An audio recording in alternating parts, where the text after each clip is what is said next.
मालेगाव तालुक्यातील तीर्थक्षेत्र टोंगराळ येथे महामानव भारतरत्न डॉक्टर बाबासाहेब आंबेडकर यांच्या पूर्णाकृती पुतळ्याच्या नूतनीकरण व उद्घाटन सोहळ्याचा कार्यक्रम दिनांक 15 मे 2026 रोजी शुक्रवारी दुपारी 12 वाजता अत्यंत उत्साहपूर्ण वातावरणात संपन्न झाला।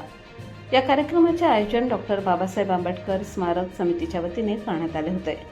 या भव्य कार्यक्रमाला केंद्रीय सामाजिक न्याय राज्यमंत्री माननीय नामदार रामदासजी आठवले साहेब प्रमुख उपस्थिती म्हणून लाभले, तर कार्यक्रमाच्या अध्यक्षस्थानी महाराष्ट्र राज्याचे शालेय शिक्षण मंत्री माननीय नामदार दादाजी भुसे साहेब हे होते। यावेळी डॉक्टर शोभाताई बच्चाव, आरपीआयचे नेते काकासाहेब खंबाळकर, शशिकांत वाघ, संजय भालेराव, अमोल पगारे, विकास केदारे यांच्यासह मालेगाव तालुक्यातील ग्रामीण व शहरी भागातील अनेक पदाधिकारी, कार्यकर्ते व आंबेडकरी समाजबांधव मोठ्या संख्येने उपस्थित होते। कार्यक्रमादरम्यान मान्यवरांच्या हस्ते डॉक्टर बाबासाहेब आंबेडकर यांच्या पुतळ्याला पुष्पहार अर्पण करण्यात आले। आपल्या मनोगतात रामदास आठवले साहेब यांनी जुन्या आठवणींना उजाळा देत कैलासवासी चंदनजी म्हस्ते यांच्या कार्याचा उल्लेख केला। त्यांनी पॅन्थर चळवळीतील त्यांचे योगदान अधोरेखित करत ते अत्यंत जिद्दी व कार्यकर्त्यांना एकत्र ठेवणारे नेते होते असे सांगितले। अध्यक्ष भाषणात दादाजी भुसे यांनी आंबेडकरांचे विचार हे वाघिणीचे दूध आहे, ते पिणाऱ्याला गुरगुरल्याशिवाय राहवत नाही असे सांगत समाजाने त्यांच्या विचारांवर चालण्याचे आवाहन केले। कार्यक्रमासाठी सरपंच, उपसरपंच, ग्रामपंचायत सदस्य तसेच विविध राजकीय व सामाजिक क्षेत्रातील मान्यवर उपस्थित होते। स्मारक समितीचे अध्यक्ष अशोक ओंकार म्हस्ते, उपाध्यक्ष दयाराम म्हस्ते, सचिव अशोक धोंडू म्हस्ते, सनी चंदनजी म्हस्ते आणि पत्रकार बाळासाहेब अहिरे यांनी कार्यक्रमाच्या यशस्वी आयोजनासाठी परिश्रम घेतले। कायद्याचा व सुव्यवस्थेचा प्रश्न निर्माण होऊ नये यासाठी पोलीस निरीक्षक प्रीतम चौधरी, PSI तुषार भदाणे, PSI दामोदर काळे यांच्यासह पोलीस कर्मचारी व महिला कर्मचारी यांनी चोख बंदोबस्त ठेवला होता। कार्यक्रमानंतर उपस्थितांसाठी चहापान व अन्नदानाचे आयोजन करण्यात आले। शेवटी आभार प्रदर्शन करून कार्यक्रमाची सांगता करण्यात आली। आज मला जे गाव दिसत आहे निळे निळे,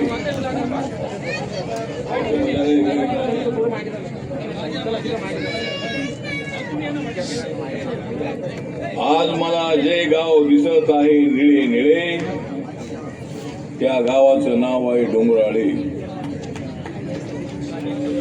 बालिकेच्या अत्याचाराने आपले तोंड झाले आहे काळे। एका बालिकेच्या अत्याचाराने आपले तोंड झालेले आहे काळे। आरोपीला फाशी शिक्षा देण्यासाठी आमच्या पाठीशी उभं राहील सगळं डोंगराळे। मी इथे आलो आहे माझ्या भीमासाठी, मी डोंगराळ्याला आलेलो आहे माझ्या भीमासाठी, आणि मी नेहमीच राहणार आहे तुमच्या पाठी। आता होत राहतील नेहमीच आपल्या गाठी भेटी, आता नेहमीच होत राहतील आपल्या गाठी भेटी, कारण माझ्या हातामध्ये आहे अन्यायाची काठी। डॉक्टर बाबासाहेब आंबेडकरांच्या पुतळ्याच्या नूतनीकरणाच्या निमित्ताने आज डोंगराळ्याला येण्याची संधी मिळाली आणि आपले दादासाहेब भुसे जे महाराष्ट्राचे शिक्षण मंत्री आहेत, शालेय शिक्षण मंत्री आहेत, 5 वेळेला या मतदारसंघातून निवडून आलेले आहेत। तुम्ही 5 वेळेला निवडून आलेले आहात, पण मी 6 वेळेला निवडून गेलेलो आहे। 3 वेळेला लोकसभेमध्ये, 3 वेळेला राज्यसभेमध्ये। पुढे किती वेळा मी जाणार आहे मला माहित नाही, पण बाबासाहेब आंबेडकरांच्या चळवळीमध्ये काम करत असताना, त्यानंतरच्या मुवमेंटमध्ये काम करत असताना चंदन म्हस्ते आमचे मालेगावमध्ये राहणारे, पण ते या गावचे मूळ रहिवासी होते। अत्यंत ऍक्टिव्ह असणारा, अशा पद्धतीचा धडपडणारा नेता होता। मी कधी धुळ्याला चाललो तर त्या ठिकाणी माझा सत्कार करण्यासाठी हजारो शेकडो कार्यकर्ते घेऊन तो बसायचा। आवाज गंभीर आहे, तर चंदन म्हस्ते फार लवकर निघून गेला। पण चंदन मजलेंचं जे हे गाव आहे, या गावातल्या या पुतळ्याच्या नूतनीकरणासाठी जर तो असता तर अजून आम्हाला फार आनंद झाला असता. पण त्यांचे बंधू या ठिकाणी उपस्थित आहेत. आज या पुतळ्याच्या उद्घाटनाच्या निमित्ताने सुभाताई बच्चाव खासदार आहेत, काँग्रेस पक्षाच्या खासदार आहेत. पण बाबासाहेबांच्यासाठी आम्ही सगळे एक आहोत. मी सुद्धा काँग्रेस पक्षासोबत होतो. का काँग्रेस पक्षासोबत होतो? कारण काँग्रेस पक्ष माझ्यासोबत होता. म्हणजे काही लोकांना वाटतंय की आठवली बीजेपी सोबत आहे. मी बीजेपी सोबत आहे, पण बीजेपी सुद्धा माझ्यासोबत आहे. आणि या युतीच्या राजकारणामध्ये ठीक आहे, मी 3 वेळेला खासदार असताना काँग्रेस अलायन्समध्ये खासदार झालो. आणि शिर्डीमध्ये मी पडलो नसतो तर कदाचित मी काँग्रेस सोबत राहिलो असतो.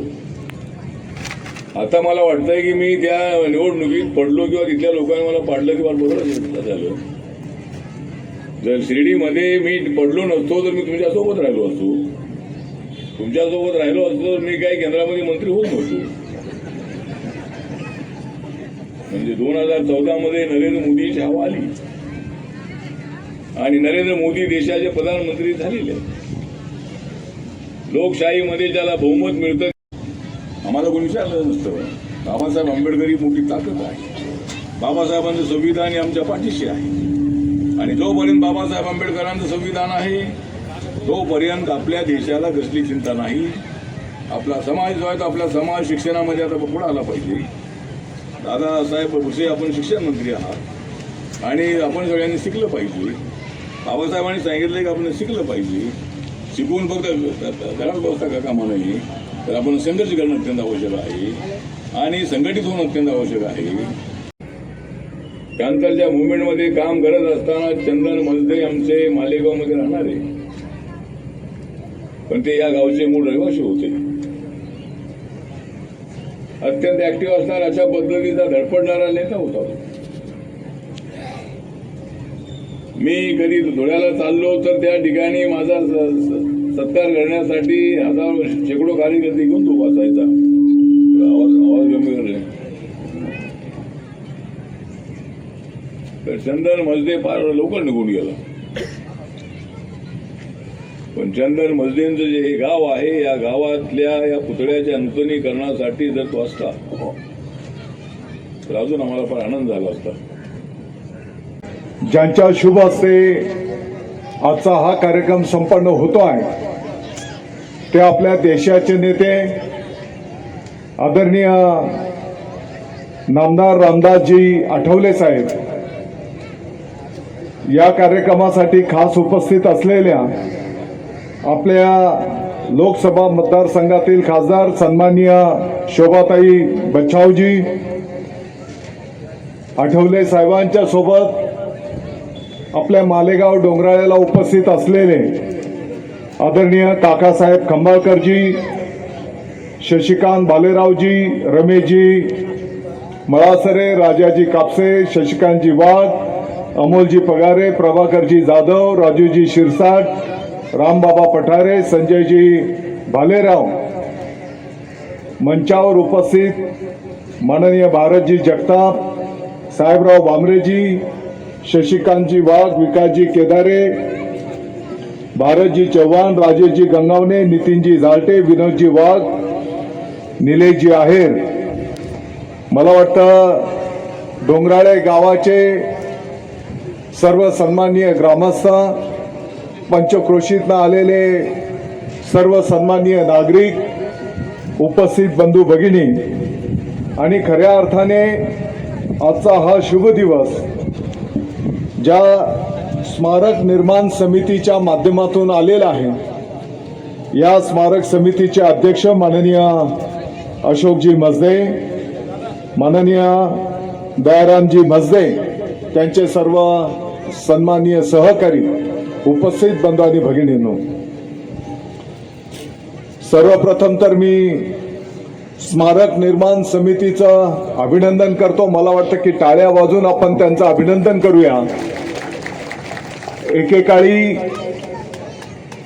लहान असलेला डॉक्टर बाबासाहेब आंबेडकर साहेबांचा पुतळा, त्याचं पूर्णाकृती पुतळ्यामध्ये या समितीने पुढाकार घेतला, पाठपुरावा केला आणि आपल्या डोंगराळे गावाला अभिमान वाटेल, आमच्या पुढच्या पिढीला एक आदर्श दर्शन मिळेल अशा पद्धतीचा पूर्णाकृती पुतळा भारतरत्न महामानव डॉक्टर बाबासाहेब आंबेडकर साहेबांचा त्यांनी निर्माण केला.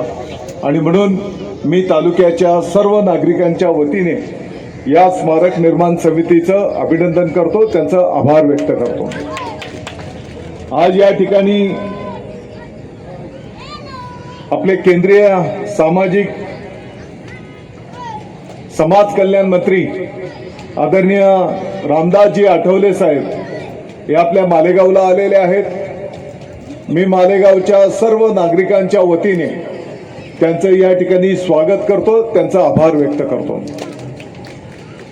आता गाडीत येत असताना आम्ही बोलत होतो की कदाचित 40-50 वर्षाचा आठवले साहेबांचा संघर्ष असेल. कदाचित 50 वर्षापूर्वी एक कार्यकर्ता म्हणून अगदी मुंबईपासून तर संपूर्ण महाराष्ट्र आणि आता देशाच्या पातळीवर अनेक राज्यांमध्ये गोरगरिबांचे प्रश्न सोडवणं, दीनदलितांना न्याय कसा मिळेल त्या दृष्टिकोनातून महापुरुषांचे पुतळे उभारू अशी मला त्यांनी म्हणजे माझ्यासमोर ती प्रस्तावना ठेवली. प्रस्ताव ठेवल्यावर मी विचार केला आणि आम्ही एक अधिकृतपणे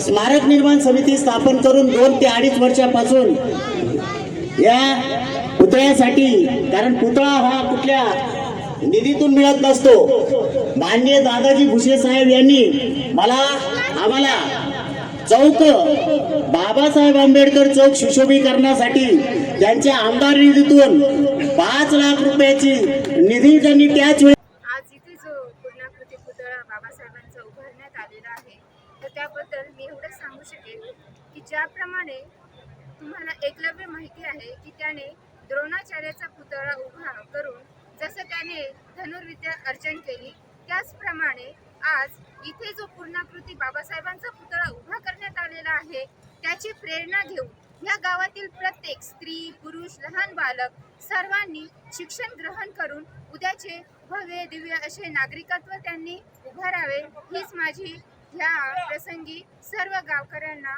आणि सगळे इथे जे लहान बालक आहेत त्यांना सांगणे आणि विनंती आहे. आमच्या एका शब्दावर प्रबंधभूमी महाराष्ट्र न्यूजचे संपादक विशाल गोसावी आणि बाळासाहेब आहिरे हे आमच्यासाठी उपस्थित झाले. यांचेही मी डोंगराळे गावातर्फे मनपूर्वक आभार व्यक्त करते.